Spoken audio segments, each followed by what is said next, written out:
قبر پر مٹی ڈالنا، چنانچہ جو مٹی قبر کھودتے ہوئے نکلی،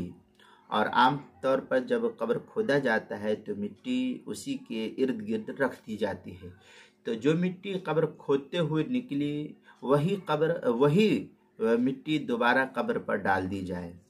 ادھر ادھر سے یا اور بھی زیادہ ادھر ادھر کے کھیت سے مٹی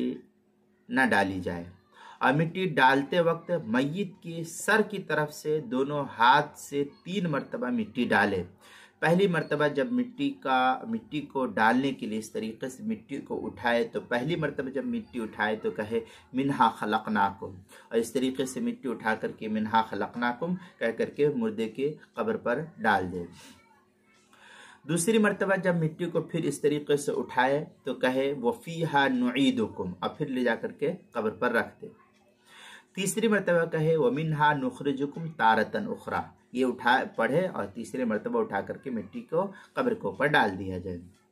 چنانچہ فتاوی شامی کے اندر ہے وَيُحَالُ التُّرَابُ عَلَيْهِ وَتَكْرَهُ الزِّيَادَةَ عَلَيْهِ مِن تُرَابٍ لِأَنَّهُ بِمَنزِلَةِ الْبِنَاءِ وَيَسْتَحِبُّ حَثْيُهُ مِن قَبْلِ رَأْسِهِ، اس طریقے کی عبارت جو ہے فتاوی شامی جو زکریا بک ڈپو دیوبند کا ہندی نسخہ اس کی تیسری جلد صفحہ 142 اور 143 پر نقل کی گئی ہے۔ کتاب المسائل اس کی دوسری جلد صفحہ 97 اور صفحہ 98 پر بھی اس کو نقل کیا گیا ہے۔